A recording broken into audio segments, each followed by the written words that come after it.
Welcome back, everybody. We're at Parkin by Radisson, and today's show is all about getting to understand how different couples have made it work for them. And the couple I'm about to interview right now have been married for almost 5 years and are new parents. So it's a different and interesting twist from the couple we had in the last segment. Welcome to the show, Eric and Nzilani Mulati. How are you guys doing? We're good. We're good. Yeah? Yeah. Someone's in a very giddy mood. She might just laugh the whole show, but like you were saying before, it's really it's in your character to just laugh. Yes. It's okay if you want to just if you just want to burst out laughing, we're all here for it. Yeah. I have to start off by asking what you guys are doing for Valentine's Day now that it's Valentine's. So what are you guys doing?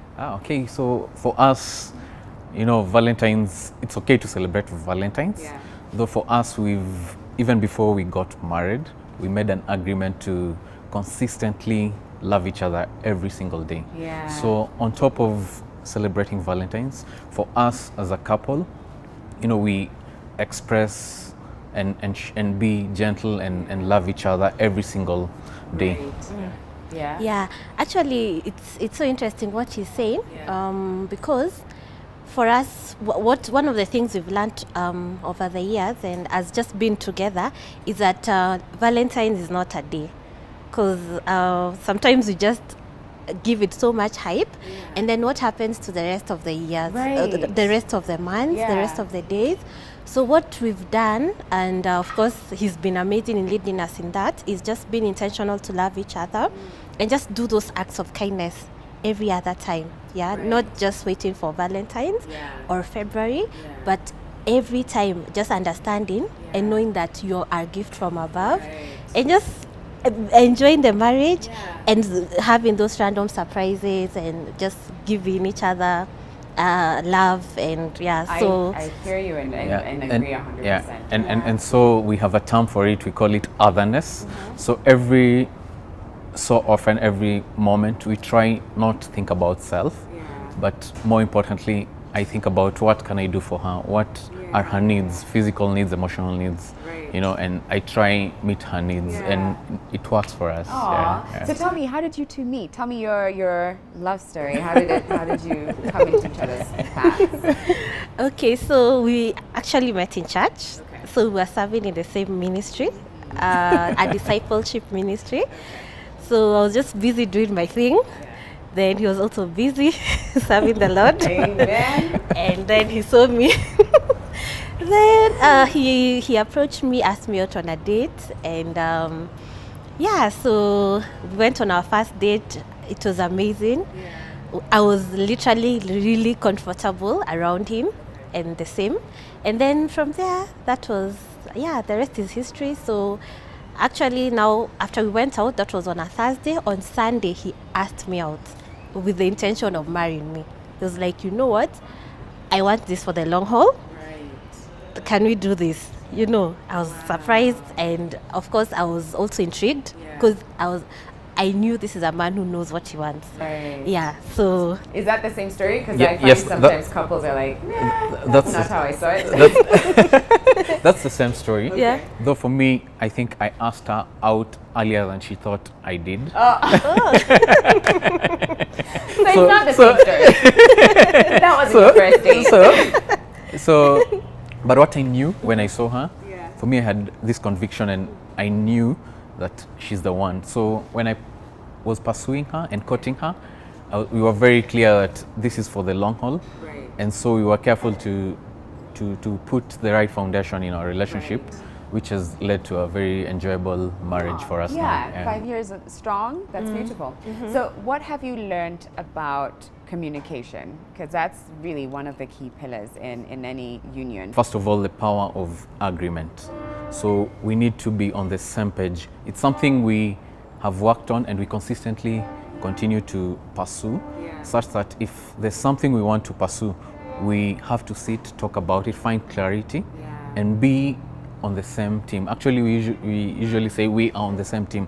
If I'm fighting her, I'm fighting myself. So in terms of communication, we are on the same team. We try seek, clarity on issues, and we actually have another term for it. We call it oneness. So Oneness. yes, Where oneness. did you guys come up with these terms and how? I think that's what I want to know. Okay, so where we came up with these terms from. Yeah. So one of the things when we got married, we were very clear on, is we wanted a wonderful marriage. And despite what other people say, we knew marriage works. Yeah. And we entered with the mentality of this is gonna work for us and we are going to enjoy it, because I'm sleeping next to you for the rest of my life. I had better enjoy it. Right. So over time, we've learned to also engage in different spaces to learn more from people who've gone ahead of us. And so now these particular terms we're using, we have mentors. They've been married for 31 years. And they really teach us a lot, and they have different seminars where we get to learn. And so some of those terms we learn from them, and also other forums. Okay. Yeah. I see. Yeah. So oneness, otherness, and also the fact that there's mentors in the space Yes. to help guide you. So I've got to ask you the same thing about the question about communication. What have you, Zilani, understood about communication that you think was only brought out in this union? Just having first that understanding that we're on the same team. You know, when you're having conflict, if you look at the other person as your enemy, then you'll want to fight them. But if you look at this other person as a friend, and now in marriage it even goes higher, because you're not only friends, but you're one. You understand? You're intertwined. So whenever we are talking, whenever we're communicating, we are looking at what will enhance the entire family. Where are we going? Then we have a purpose for our marriage. So of course, under the leadership of my husband, there's what we seek to achieve just beyond the two of us, and of course children. What's the bigger purpose? Yeah. And so we've just learned to communicate, to put things on the table, and just be open. Communicate from the heart, and then of course being very respectful and coming from a place of love. Okay. Yeah. And what about conflict? Because that's another thing that, I mean, as long as there's two people in any room, there's two different minds and perspectives, and there's always going to be some kind of like disagreements or clashing. So what have you learned about that, and how do you navigate that, like a space of conflict, or, you know? For us, like any other couple, there are fights and there are conflicts. So one of the key things we try to achieve is reduce the time in terms of conflict resolution. So if it used to take, a week, right now, take a day, make consistent progress towards no conflict zone. You see? So our goal actually is, as we continue to grow in marriage, there'll be no conflict. Okay, so how we've managed to navigate that is we have date nights. So it's spaces where we are real, like she can allow me, just speak my heart and not feel judged, so that she understands where I'm coming from. So we have conversations, deep conversations, where we've created a space where we will not judge each other, but whatever is shared within that space, will be for the good, and it's like feedback for us to improve on our marriage. Okay. And then maybe also to add, whenever we have conflict, I think through our interactions and through the years, we've learned to isolate the issue from the both of us. So what we do, like we take the issue, this is the issue. Now let's be plain and blank and just point out the issue, not say you did this to me or I did this to you. So the issue is there. So look at it from an impartial place. And if it was any other person, what's the best way to handle this situation? That's so interesting. If I didn't know better, I'd think that you had a conversation with the couple that was here before, because they said almost the exact same thing. I was like, wait a second. Wow. Have y'all been talking? Is there like something that was happening before? But no, they were not talking before. But it really speaks to how true that must be, that you really need to separate the issue from the person. So it's not about attacking them, it's about figuring this out. But I'm going to ask you the same question I asked them, which is, in that moment, it can be so difficult to really be like, you dared to talk to me like that, So what did you do to get to that space? What did you have to let go of, or to bring into you and your spirit in order for you to be that version? Because that's really the tricky part. Marriage actually is God's idea, and so for us, for you when you are a manufacturer, usually you have an instruction booklet on how to operate the machine.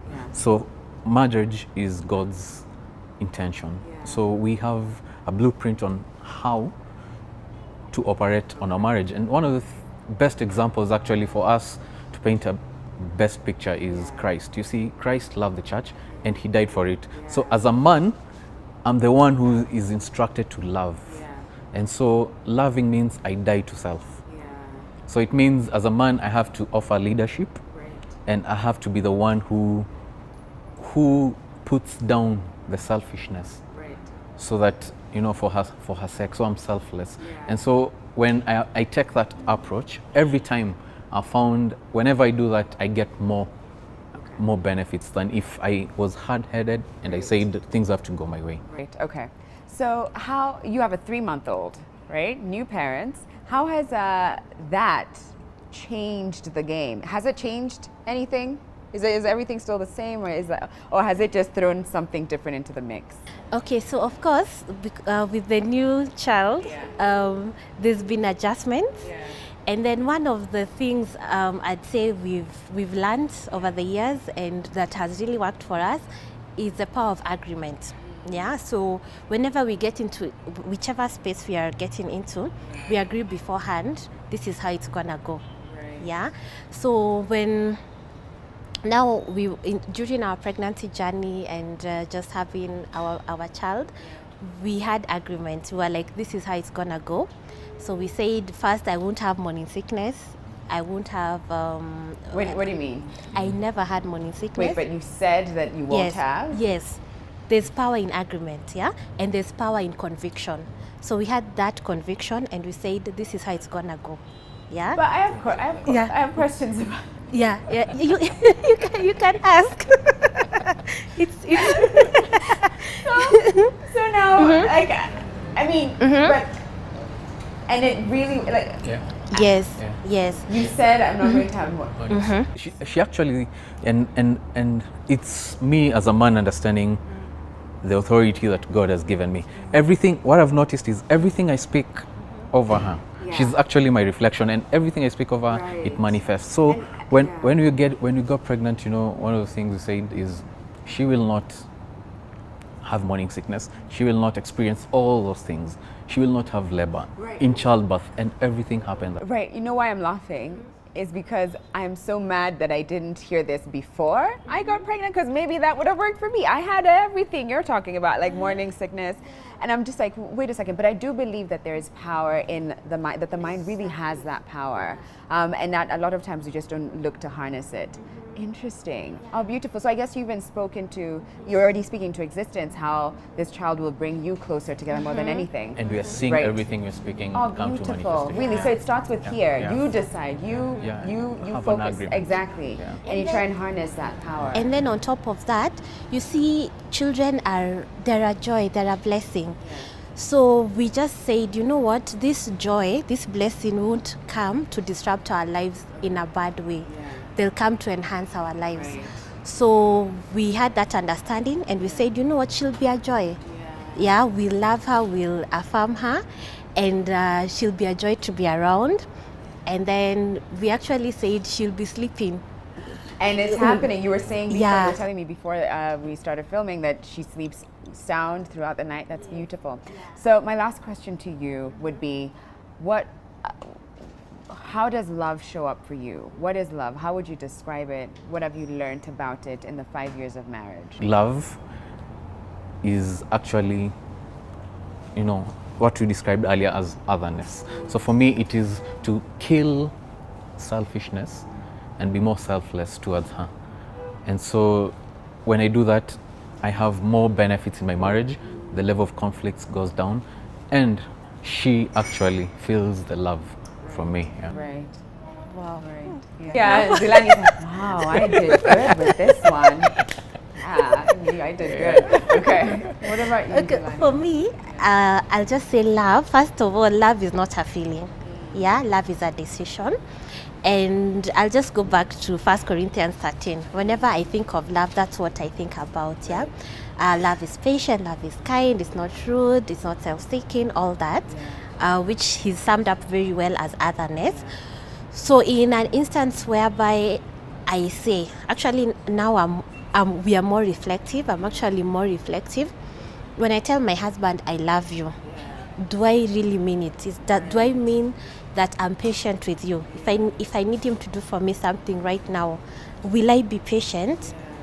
So if I'm not patient, then do I really love him? Yeah. Am I kind to him? When probably I'm just in a certain space and he comes talk to me, am I kind? If I'm not kind, why?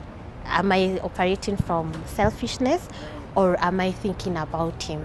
Yeah, am I self-seeking when I come up with an idea? Is it just about me, or am I thinking about his interest? I hear you. So it really is about deciding in every moment to do what's best for him. It's really a decision, not just that giddy. Ooh, I hear you. Thank you so much. It's been incredible getting a sneak peek into your marriage. I wish you all the best with the little one. Thank you so much. Wish you all the best. Thank you. And who knows, maybe like in another 5-10 years, it would be interesting to see how it's been with more children. If it worked with this, I don't know if you're planning on having more children, but if you do and you decide you're not having morning sickness, I want to know it worked again. It worked again. Yeah. I think a lot of us women would love to know that you can decide. Yeah. Not to go through that. Thank you guys. Yeah. so much. Thank you so much. We have to take a break, but we have one more couple lined up for you, and you do not want to miss this. We'll be back in a moment.